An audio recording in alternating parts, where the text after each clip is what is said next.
So hello everyone, welcome back. ये वाला video मैंने सिर्फ इसीलिए नहीं बना रही हूँ कि आपको बताने के लिए कि क्या क्या दिक्कतें आती है स्टूडेंट्स को और वो गिव अप कर देते हैं कोडिंग पे। नहीं, ये सब हमें पता है, हम कहीं कभी ना कभी फेस किया है या कर रहे हैं। सो ये वाला वीडियो मैंने इसलिए नहीं बताया, इन सभी के सोल्यूशंस देने के लिए आपको ये वीडियो बनाया है। जो फर्स्ट रीज़न है जिसकी वजह से स्टूडेंट गिव अप कर देते हैं कोडिंग पे, जो फर्स्ट रीज़न है वो ये है कि वो जो भी कोर्स फॉलो करते हैं, जैसे कि मेरा कोर्स कर रहे हैं या कोई और सा कॉलेज का कोर्स फॉलो कर रहे हैं। कोड बनाते हैं, एक टॉपिक उठाते हैं। अगर उन्होंने स्ट्रिंग का कोई टॉपिक उठाया, दो क्वेश्चन करेंगे, उसके बाद वो कोई सी वेबसाइट पे जाएंगे जहाँ पे इंटरव्यूज क्वेश्चंस अवेलेबल है, वहाँ पे एडवांस लेवल के क्वेश्चंस को सॉल्व करने लग जाएंगे, और वो भी अपने आप।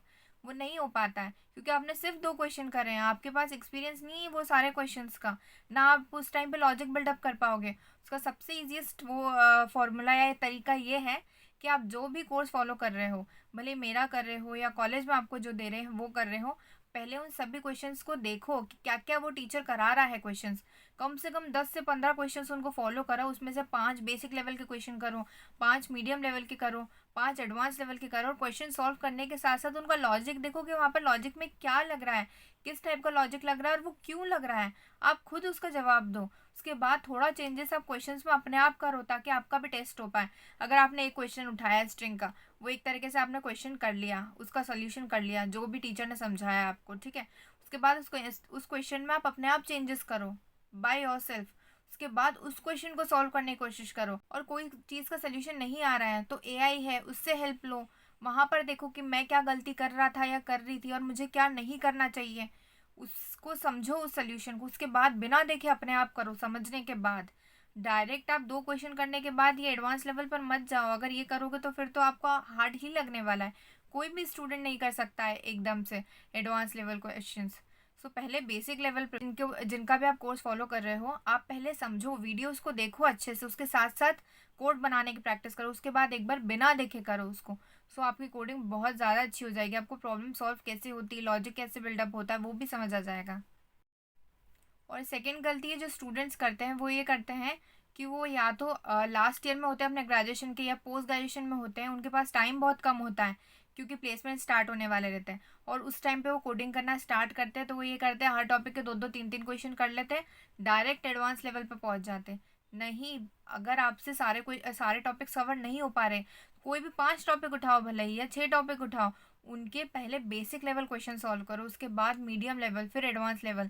ताकि अगर जो आपने 6 टॉपिक्स करे हैं इंपॉर्टेंट टॉपिक्स इंटरव्यूज क्वेश्चन के, अगर उनमें से दो क्वेश्चन भी इंटरव्यू में आ गए ना तो आप अच्छे से सॉल्व कर पाओ। आप सारे टॉपिक्स कच्चे पक्के ढंग से नहीं करोगे तो एक भी क्वेश्चन सॉल्व नहीं हो पाएगा। इसलिए जितने भी टॉपिक्स उठाओ उन्हें बाय हार्ट बहुत अच्छे से कर पाओ, ऐसा प्रैक्टिस करो। और थर्ड गलती जो करते हैं स्टूडेंट्स, वो ये करते हैं, कभी सी लैंग्वेज कर लिया, अगर वो टफ लग रहा है तो C++ पे चले गए, वरना फिर जावा पे चले गए, फिर वो भी ढंग से नहीं हुआ तो फिर पाइथन पे चले गए। नहीं, एक लैंग्वेज देख लो कौन सी जम रही है स्टार्टिंग में। बेसिक लेवल जो वीडियोस कितने सारे यूट्यूब पे अवेलेबल है, जावा के मेरे वीडियोस ही अवेलेबल है, आप देख लीजिए, प्लेलिस्ट अवेलेबल है चैनल पे। एक अगर आप जावा भी उठा रहे हो तो जावा वाला टॉपिक की आप वीडियोस देखो, बेसिक लेवल भी और थोड़े एडवांस लेवल भी, आपको समझ आ रहा है तो फिर बस उसी पे रहो। फिर जावा के ही डीएसए भी वही करो और अच्छे से इंटरव्यूज के क्वेश्चन भी उसी के प्रिपेयर करो। बहुत सारी लैंग्वेजेस सीखने से कोई मतलब नहीं है, एक लैंग्वेज करो बट बहुत अच्छे। और फोर्थ गलती ये करते हैं कि कोई भी अगर एडवांस लेवल क्वेश्चन करा या बेसिक लेवल भी करा तो डायरेक्ट कोडिंग स्टार्ट कर देते। नहीं, पहले पेन एंड पेपर पे उसका सूडो कोड प्रिपेयर करो। सूडो कोड भी करने से पहले क्या करो, जो एक बड़ा सा क्वेश्चन है उसको छोटे छोटे पार्ट्स में डिवाइड कर लो। अगर 4 चीज़ें फाइंड करने के लिए दे रखी है उसमें क्वेश्चन में, ठीक है, तो उसको देखो कि क्या ये 4 चीज़ें छोटे छोटे पार्ट्स में डिवाइड हो सकती है। अगर एक चीज़ भी फाइंड करने के लिए दी है तो क्या वो छोटे छोटे पार्ट में डिवाइड हो सकती है। जैसे कि पहला स्टेप उसमें फॉर्मूला लग सकता है, सेकेंड स्टेप कुछ कंडीशंस लग सकती है इफ एंड एल्स की। तो ऐसे करके 2-3 पार्ट में उस क्वेश्चन को डिवाइड कर लो, फिर एक एक पार्ट को सॉल्व करने की कोशिश करो पेन एंड पेपर पे। उसके बाद उसका सूडो कोड बनाओ, उसके बाद कोडिंग करो। स्टार्टिंग में आपको यही करना पड़ेगा, अगर डायरेक्ट आप कोडिंग पे जाओगे तो बहुत ज़्यादा टफ पड़ जाता है। एंड फिफ्थ चीज़ है, आपको लगेगा कि ये हर कोई बोलता है कि प्रैक्टिस करो, बट एक्चुअल में प्रैक्टिस बहुत ज़्यादा ज़रूरी होती है। अगर आप रोज़ कोडिंग नहीं करोगे तो आप धीरे धीरे करके भूल जाओगे। जैसे मेरे साथ भी होता था, अगर कोई सी एग्ज़ाम आती है, जैसे फिजिक्स का पेपर हुआ या मैथमेटिक्स का पेपर हुआ, तो मैं कंप्यूटर को साइड में रख देती थी। उसके बाद वो सारे जो भी टेक्निक्स यूज़ होती है, लॉजिक यूज़ होता है, वो सारा भूल जाते हैं हम। सो प्रैक्टिस तो करनी पड़ेगी ना थोड़े बहुत दिन में। एग्ज़ाम टाइम में चलिए आप कभी अगर नहीं कर सकते, बट कोशिश कीजिए 1 घंटा ही निकाल लो, भले 3-4 दिन में से 1 घंटा निकाल लो, बट फिर भी कोशिश करो कि आप कर सको। बहुत अच्छी ट्रिक है जो मुझे पर्सनली बहुत ज़्यादा हेल्प करी है कोडिंग में, और ये थोड़ी सी फ़नी हो सकती है आप सबके लिए, बट बहुत अच्छी ट्रिक है। जैसे कि अगर कोई सा भी बहुत ज़्यादा बड़ा क्वेश्चन है या टफ क्वेश्चन है जो आपको समझ नहीं आ रहा है, उसको आप यूट्यूब पे वीडियो देख लो, अच्छे से उसको समझ लो। उसके बाद एज अ टीचर आप एक्ट करो, जैसे कि आप खुद टीचर हो और सामने स्टूडेंट्स बैठे, या आप खुद ही एक स्टूडेंट आपके सामने बैठा है जिसे आप समझा रहे हो, तो उसे एक्ट करो कि अच्छा इसमें ये हो रहा है, इसमें ये हो रहा है, इसमें ये वाली कंडीशन क्यों लग रही है, इसमें ये वाला फॉर्मूला लग रहा है, इसके बाद ये हो रहा है, वो हो रहा है। ऐसे करके आप खुद एक्ट करो और उसे समझाओ, ताकि आपको आपको समझ आ जाएगा। आप भले स्टूडेंट को समझा रहे हो, बट आपको समझाने में बहुत अच्छे से हेल्प हो जाएगी। और अगर कोई आपका क्लास का फ्रेंड है जिसे समझ नहीं आ रहा, क्लास में बैठ के समझा दो, ऑनलाइन समझा दो मीट पे, ताकि आपको भी अच्छे समझ आ जाए, उसकी भी हेल्प हो जाए। ये पढ़ाने वाली ट्रिक ना बहुत बेस्ट होती है।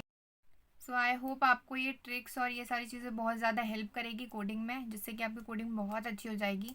और जो भी जावा डीएसए सीख रहा है, वो मैंने बहुत इजी लेवल और वो भी बिगनर लेवल वाले वीडियोस अपलोड कर रखे हैं यूट्यूब चैनल पे।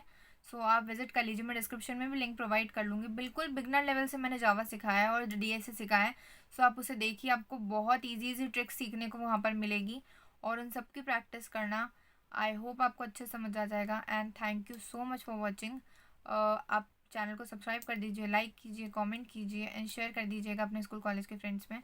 So thank you so much for watching. मिलते हैं नेक्स्ट वीडियो में।